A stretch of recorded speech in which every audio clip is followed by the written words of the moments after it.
In this video, we are going to be looking at how to differentiate basic functions when you have x with a power.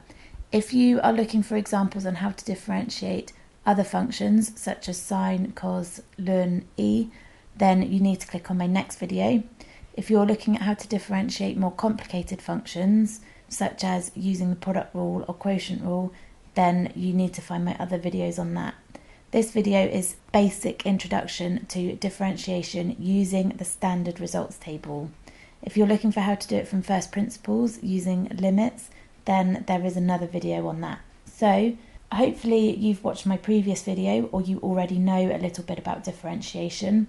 We're going to jump straight in and doing an example. Now there are lots of variations in standard results table, people using different letters to represent the different things, or having various different types of functions or representing it in a different way.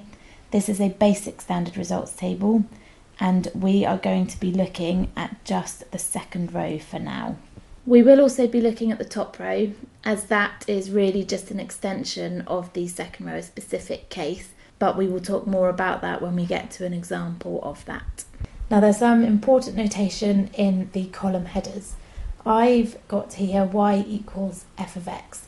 You should be familiar with this notation. It means a function of x, so y is a function of x. Now in the column header of the right hand column we have dy by dx equals f dash of x. Now we know that dy by dx means the gradient of y or the differential of y with respect to x. And another way of writing that, if y is a function of x which is written as f of x, then dy by dx can be written as f dash of x. This is also known as the derived function of x or the derivative of the function. Now there are lots of different types of function in this table, but for now we are just going to be looking at this second row down. Now this is the row that we need if we have x's with powers. So we don't have any other types of functions, we don't have sine, cos or ln or anything else. We just have x's with powers in our function. So the left hand column is our original functional graph y, and the right hand column tells us what that differentiates to. The other thing to note is that in this table a is used to represent a constant and x is our variable. And in the second row here we are looking at n being the power. So if we have a x to the power n, where a is a constant and n is also a constant but it is our power, then the derived function of that is going to be n times a, so we need to bring the power down and multiply it, and then we still have our x, but the power has now gone to n minus 1, so it has reduced by 1. So this is telling us that if we have x with a power, and that can be any power, including fractional powers or negative powers to mean roots or divisions, then we can multiply by our power and then reduce the power by 1, and that will tell us what the gradient is or what the differential of our graph is. So if we go back to our example y equals x squared, if we use this rule on that, we can write that dy by dx is equal to, and then we times by the power. At the moment we only have 1x squared, our power is 2, so 1 times 2 is 2.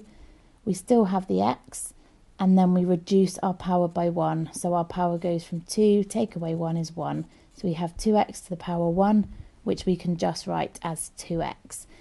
Now that is the same result that we got in the previous video, but this rule is really useful because it doesn't only work for y equals x squared, it also works for other functions with x's and powers. So let's have a look at an example.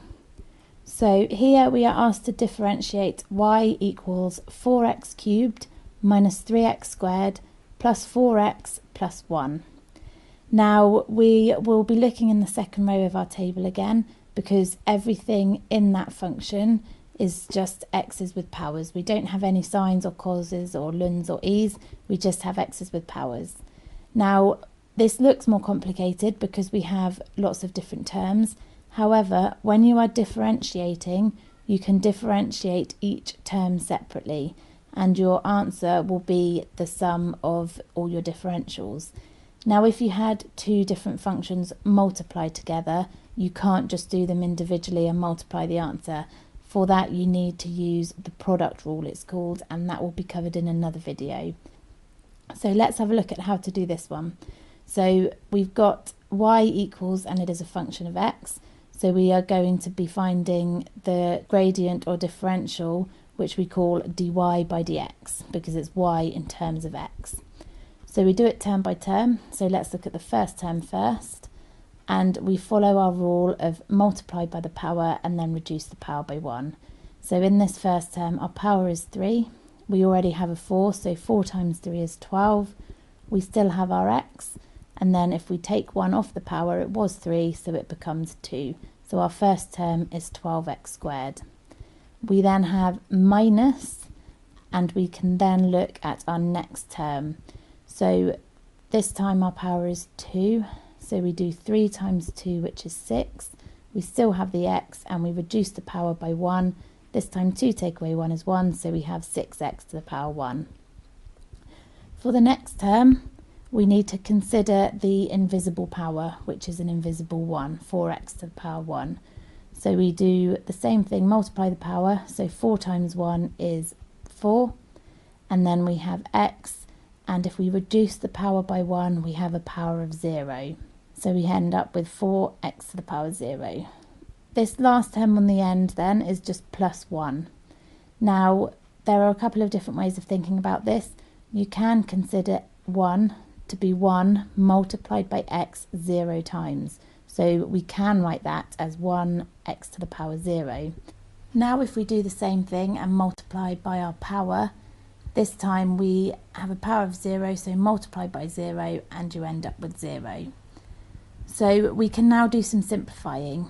So dy by dx equals 12x squared, we can't simplify, minus 6x to the power 1, we don't need to write that one, so we can just write that as 6x, plus 4x to the power 0. X to the power 0 is just 1, so 4 times 1 is just 4. And then we don't need to bother writing that plus 0. There are two important results to remember. Firstly, when we had 4x, that just went to 4. The x disappeared and left us with just the constant. That would work with any constant. So if we had 3x, it would go to 3. If we had x on its own, that would be 1x, so it would go to 1. If we had minus 4x, it would go to minus 4. So you always just drop the x. If we have a constant, it just disappears. And the reason for that is because a constant doesn't have a rate of change. A constant is constant, it doesn't change. So it makes sense that the gradient of that, or the rate of change of that, would be 0.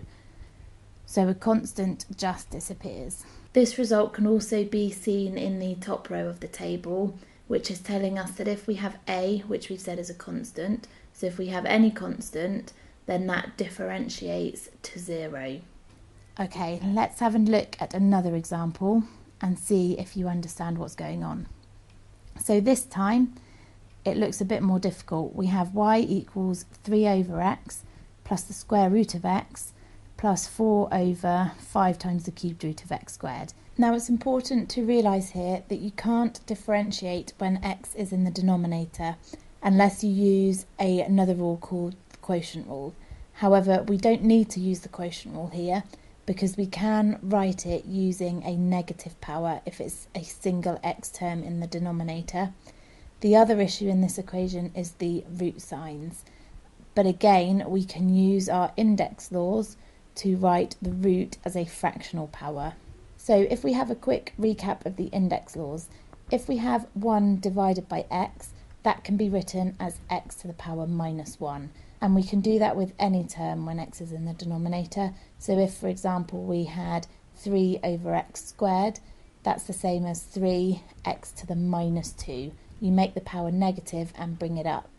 When we have the nth root of x to the power m, that can be rewritten as x to the power of m over n. M is a normal power, stays on the top. but another way of writing a root is to bring the number of your root down underneath the m as a fraction in the power. So if you have a square root sign, there is no number written, but that would be an invisible 2. Now, if you don't understand or can't remember these rules, I do have a video on that, so make sure you have a look at that. But we are going to continue for now. So the first thing we need to do is rewrite our equation with the x's in the numerator using powers for the root and for the divisions. So we can rewrite 3 over x as 3x to the power minus 1. So x to the power minus 1 means you're dividing by x once. So 3 divided by x once can be written as 3x to the minus 1. And then we've got plus, and now we can use our root law to rewrite the square root of x as x to the power half. At the moment we've got the square root of x to the power 1, so we've got a 1 in the power, and then the root can come round underneath it to make a half. And the last term, the 4 and the 5 stay where they are, so we've got 4 over 5, but our new power is going to be 2 over 3 because it's the cubed root, and then because we're bringing it up from the division, it's going to be a minus 2 over 3. So we've got 4x to the minus 2 over 3 over 5. Now it's important to note that we haven't actually differentiated yet, we have just rewritten y using powers. So we still have y equals. But now we are in a position where we can differentiate, because now we just have x's with powers, so we can use the same laws that we used previously. So again, it's called dy by dx, as we have y in terms of x, and for each term we multiply by the power and then take 1 away from the power. So in our first term our power is minus 1, so we have 3 times minus 1, which is minus 3. We still have our x, and then we reduce our power by 1, so 1 less than minus 1 is minus 2. Our second term, we need to multiply it by a half. We only have 1 at the moment, so 1 times a half is a half.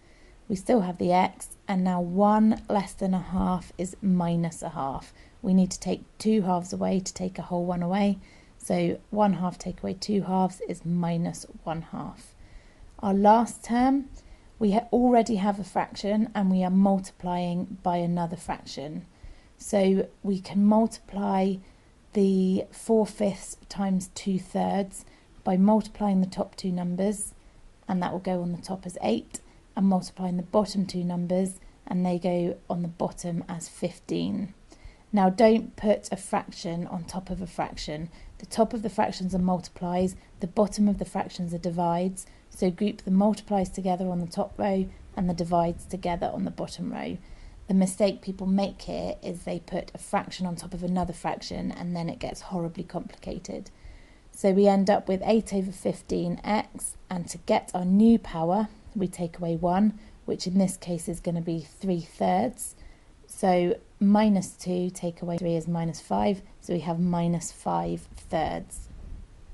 So now we can just put our differential back into the original form.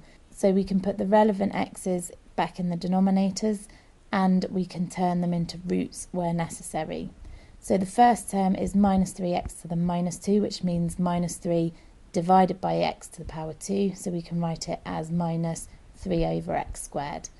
The second term has a minus sign and a fraction, so the minus sign tells us it actually needs to go underneath as a division, so it goes down the bottom of the fraction with the 2, and then the half tells us that it is the square root of x to the power 1, so we can rewrite that as 1 over 2 square root x.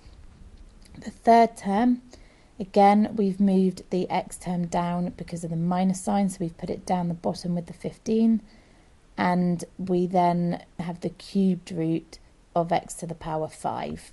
So we have now finished differentiating our function, and we have an equation for the gradient of y, and it looks horribly complicated, but you just take it one step at a time. Use a minus power to bring any x's up to the top, use a fractional power if you have any roots, do the differentiation following the normal rule, and then put it back to how you want it at the end. So now it's your turn. Pause the video and have a go at differentiating these three questions.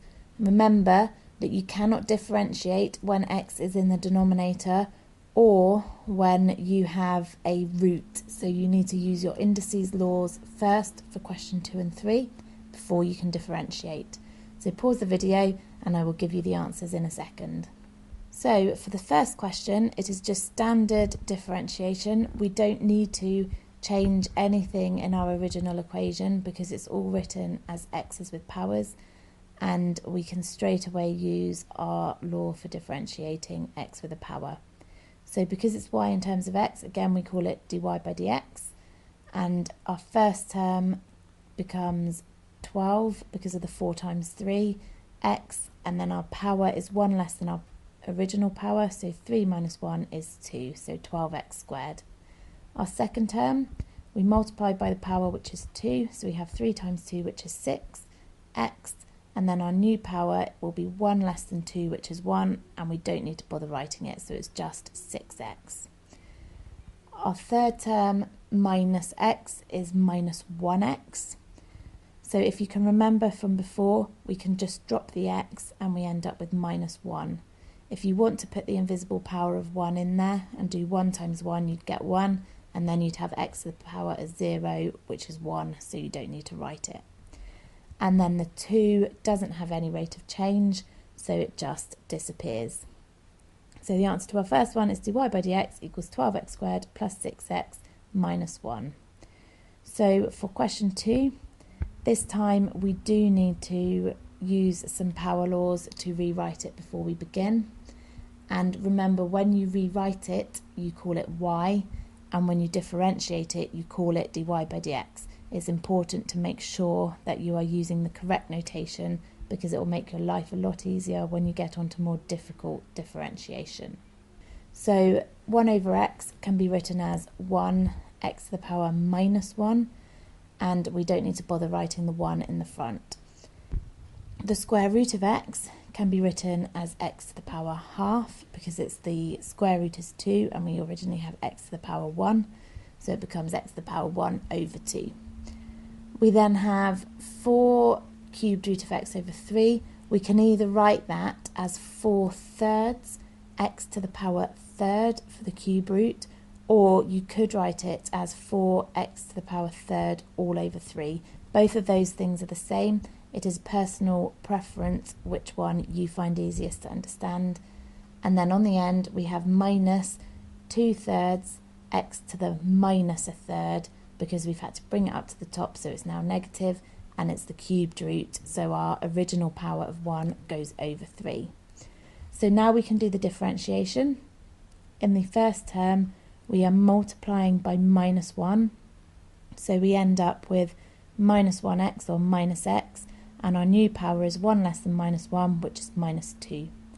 Our second term, we have half times minus 1, which is minus a half, and our new power is going to be 1 less than a half, which is minus a half. In our third term, we've got 4 thirds times 1 third, so the top of the fraction is 4 times 1, so 4, the bottom of the fraction is 3 times 3, so 9, so we have 4 ninths of x, and our new power is 1 less than 1 third, which is minus 2 thirds.